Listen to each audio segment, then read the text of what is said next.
বাউল গান মানুষকে বাঁচার কথা বলে, মরার কথা বলে না বাবা। তা যাই হোক, এই জায়গাতে অনেক মহান গুণী মানুষ আছেন, একটা কথা না বললেই নয়। অনেকে লেখাপড়া করেছেন বাবা। বাংলার কবি ফজলুল করিম একটা কবিতা লিখেছিলেন, ছোট্ট কবিতা। উনি বলেছেন, কোথায় স্বর্গ কোথায় নরক কে বলে বহুদূর, এই মানুষের মাঝে স্বর্গ নরক মানুষই তাহা সুরাসুর। প্রেমের প্রীতি পূর্ণ বাঁধনে মিলে যাবে পরস্পরে, স্বর্গ তখন আসিয়া দাঁড়াই আমাদের কুড়ে ঘরে। স্বর্গ মন্দির মসজিদ কোথাও নেই মা, স্বর্গ আছে মানুষের মধ্যে। ওই জন্য চণ্ডীদাস বললেন, শোনো রে মানুষ ভাই, সবার উপরে মানুষ সত্য, তাহার উপর কেউ নাই। কিন্তু বড় দুঃখ হয়, আমরা মানুষের মতন দেখতে হয়েছি মা, কিন্তু মানুষের কর্ম একটু করতে পারলাম না। দেখবেন বাঘের বাচ্চা বাঘ হয়, ছাগলের বাচ্চা ছাগল হয়, গরুর বাচ্চা গরু হয়, পাখির বাচ্চা পাখি হয়, মাছের বাচ্চা মাছ হয়, পোকার বাচ্চা পোকা হয়, মানুষের বাচ্চা মানুষ হয়। মানুষের মতন দেখতে হয় আমরা। তাই একজন কলম দিলেন, পশুবৃত্তি মানব জাতি করছে রে পালন, অজ্ঞানতার অহংকারে মানুষের পরিপূর্ণ মন। সাদা কালো মন্দ ভালো পশু জানে না, এই মানব জাতি জানে কিন্তু মেনে চলে না। এমন কিছু মানুষ আছে বিশ্ব চরাচরে, হৃদয় ভরা মহিলা, তারা ভদ্রবেশে ঘোরে। ভদ্রবেশে ঘুরলে তাদের মানুষ বলে না, মানুষ হবে আসবে যেদিন জ্ঞানের চেতনা। বান্দরের আদর বেশি হচ্ছে সারা দেশে, মা বাবার সেবা ছেড়ে বর্তমানে ছেলে মেয়েরা কুকুর কিনে বসে। দেখবেন এমন এমন বাইরে আছে, 200-300 টাকা 500 টাকা দামে কুকুরকে বিস্কুট খাওয়াইছে, আর মা বাবা তো হাঁ করে দাঁড়িয়ে আছে দুটো ভাত খাবার লেগে।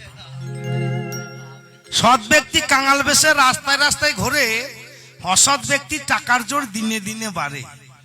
অধম দীন দাসে কয়, ওরে পশুর সঙ্গ ছাড়ো, এই মানুষ যদি হতে চাও আগে মানুষের চরণ ধরো। জয় জয় নিতাই গৌর, হরি বল হরি বল। তাই গাইব বাউল গান, বয়াকার হসুল বাউল। বয়ে বটা দেখতে কেমন, বয়ের রূপটা কেমন? বটা দেখবেন 3 কোনা বাবা, হরি বল। তাহলে 3 কোনা কে? 3 কোনা হচ্ছে ত্রিনয়নী, আমার গর্ভধারিণী মা। আর আকার হচ্ছে আমার বাবা। হস্যুতে উত্তোলা হয়ে ল শব্দে তাদের চরণে লতিয়ে যাওয়া, সেটাই হচ্ছে বাউল। বাউল গানে 4টি স্তর আছে, স্থূল, প্রবর্তক, সাধক, সিদ্ধি। তাই স্থূলের কর্ম কি? স্থূলের কর্ম হচ্ছে প্রথম পিতামাতার চরণ সেবা করা। স্থূলের কর্ম হচ্ছে প্রথম পিতামাতার চরণ সেবা করা। পিতামাতার চরণ সেবা করলে গুরুর চরণ পাওয়া যাবে, গুরুর চরণ সেবা করলে সাধুর চরণ পাওয়া যাবে, সাধুর চরণ সেবা করলে তবে গোবিন্দের চরণ পাওয়া যাবে। আগে প্রাইমারি স্কুলে পাস করো, তারপরে হাই স্কুল, হাই স্কুলে পাস করলে কলেজ, কলেজে পাস করলে তারপরে ইউনিভার্সিটি। কিন্তু আমরা করি মা? করি না। তাই এই বাউল গানে আমাদের মানুষ হয়ে কর্মটা কি, সেই কর্মটা আমরা করি না। তাই গান রচনা করলেন, গানটি মন দিয়ে শুনবেন মা। তাই মহাজন কি বললেন, ওরে খাইয়া খিরি দধি দুগ্ধ, ওই মাটির মাকে করছো মুগ্ধ। দেখবেন যখন একটা মাটির প্রতিমা পূজা হয়, ক্ষীর নবনী দধি দুগ্ধ কত ফলমূল মাথায় করে নিয়ে আসে। আর ঘরে একটা জ্যান্ত বৃদ্ধা মা থাকে, একদিনকার জন্য বলি না মা তোমাকে 500 টাকা দিলাম, তুমি 2 দিন ফল কিনে খেয়েও, বলি বাবা। কৃষ্ণ এক জায়গায় কলম দিলেন, প্রতিটা মায়ের অন্তরে প্রতি মা বিরাজ করে বাবা। তাই শুনেন গান, ওরে খাইয়া খিরি দধি দুগ্ধ, ওই মাটির মাকে করছো মুগ্ধ। ঘরে বসে জ্যান্ত মাতরে পচা পান্তা খাই, ওরে স্বর্গ পুরে ছাই হবে রে আমার মায়ের বেদনাই। খাইয়া খিরি দধি দুগ্ধ, খাইয়া খায়া ঘিরি দধি দুগ্ধ মাটির মাকে করছো মুগ্ধ ঘরে বসে জ্যান্ত মাতরে ঘরে বসে জ্যান্ত মাতরে পচা পান্তা খাই স্বর্গপুরে ছাই হবে রে মায়ের বেদনায় ওরে স্বর্গপুরে ছাই হবে রে আমার মায়ের বেদনায় একবার জয় জয় নিতাই গৌর হরি বল হরি বল।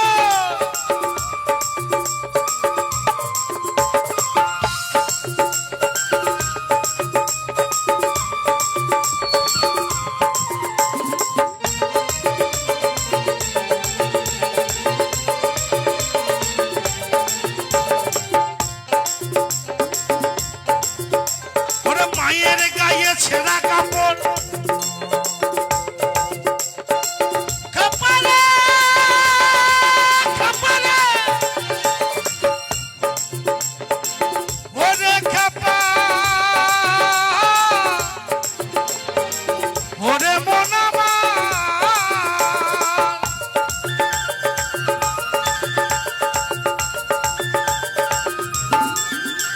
ওরে মায়ের গায়ে ছেঁড়া কাপড় পায়ে ধুলো কাদা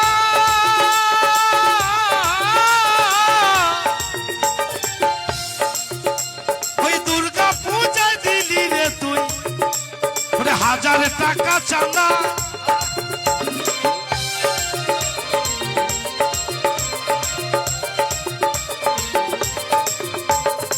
একটা দুর্গা পূজায় আমি 1000 টাকা চাঁদা দিলাম কিন্তু 100 টাকা দামে একটা মাকে কাপড় কিনে দিলাম না। দুর্গা পূজা হবে মা যার জন্য পৃথিবী দেখলাম তাকে 100 টাকা দামে একটা কাপড় কিনে দিলাম না আর ওই মাটির দুর্গাকে 1000 টাকা চাঁদা দিলাম। তোরে দেখে বনের পশু তোরে দেখে বনের পশু তোরে দেখে বনের পশু মুখ ঢাকে লজ্জায় একটা বনের পশু লজ্জা করেছি। তোমার ঘরে একটা জ্যান্ত দুর্গা আছে তাকে তুমি চিনতে পারলে না বাবা মাটির দুর্গাকে 1000 টাকা চাঁদা দিলে আর যার জন্য পৃথিবী দেখলে তাকে 100 টাকা দামে একটা কাপড় কিনে দিলে।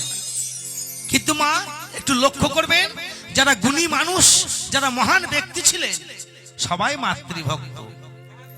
এমন একটা গুণী মানুষ আমাকে দেখাইতে পারবেন মা সে পিতা মাতাকে ভক্তি করে নাই অথচ গুণী হয়েছে?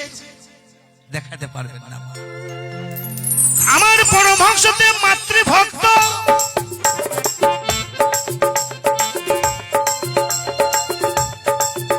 সাধক বাবা খেপা ছিলেন মাতৃভক্ত বিনয় বাদল দীনেশ ছিলেন মাতৃভক্ত সুভাষচন্দ্র বসু ছিলেন মাতৃভক্ত কাজী নজরুল ইসলাম ছিলেন মাতৃভক্ত রবীন্দ্রনাথ ঠাকুর ছিলেন মাতৃভক্ত ঈশ্বরচন্দ্র বিদ্যাসাগর ছিলেন মাতৃভক্ত। ঈশ্বরচন্দ্র বিদ্যাসাগর মায়ের শরীর খারাপ খবর পেল চাকরি ছেড়ে দিয়ে মায়ের চরণ সেবা করেছিল। মা ভগবতী দেবী বলেছিল ঈশ্বর তুই চাকরিটা ছেড়ে দিলি বাবা। ঈশ্বরচন্দ্র বলেছিল মা গো তোমার চরণ সেবা থেকে আমার চাকরিটা বড় হলো মা। দেখুন মা এমনিতে ঈশ্বরচন্দ্র বিদ্যাসাগর হয়নি আর আমরা কি করি কখন মা বাবাকে ঘর থেকে বের করে দেবো সেই ব্যবস্থা করি। দিলে মূর্তির পায়ে যত ফুল ভক্তির প্রীতি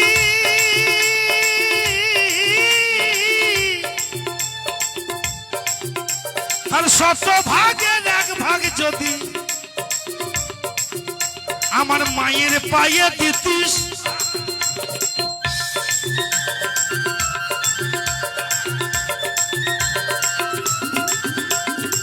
তোর ওই পূজা দিত সকল তোর ওই পূজা দিত সকল স্বর্গের দেবতায়।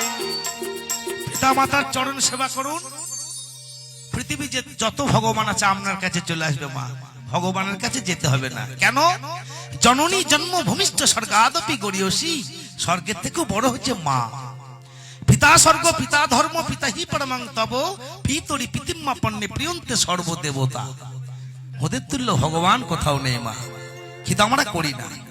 তবে মা বাবাকে যদি কে ভক্তি না করো মা, মহাজন কলম দিলেন, ধ্বংস হয়ে যাবি যদি খাপারে খাপারে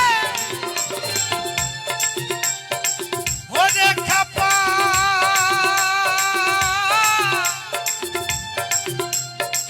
ওরে মনামা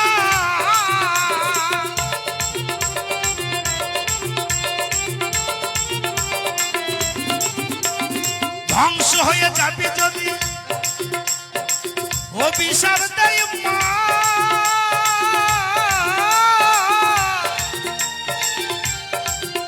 ওরে রক্ষা করতে পারবে না তোর ওই মাটির প্রতিমা।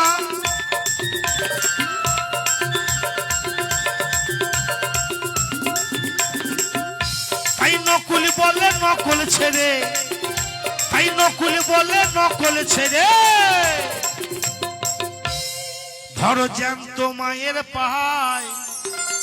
পিতা মাতার চরণ সেবা করবেন মা, এই মানব জীবনটা ধন্য হয়ে যাবে মা। যাকে চন্দ্র দুইয়ে পক্ষ, পিতা মাতার চরণে দিয়ে রেখে লক্ষ্য, তিনে নেত্য চারে বেদ, পিতা মাতাকে জীবনে কেউ কোনোদিন করো না ভেদ। পাঁচে পঞ্চমান ছয়ে ঋতু, পিতা মাতা হচ্ছে পরপারে সেতু। সাথে সমুদ্র আটাষ্ট বসু, পিতা মাতার যে চরণ সেবা না করে তার জীবনটা হয়ে যায় পশু। নয়ে নবগ্রহ দশে দিক, পৃথিবীতে যত ভগবান আছে আমার প্রথম ভগবান পিতা মাতা হচ্ছে ঠিক।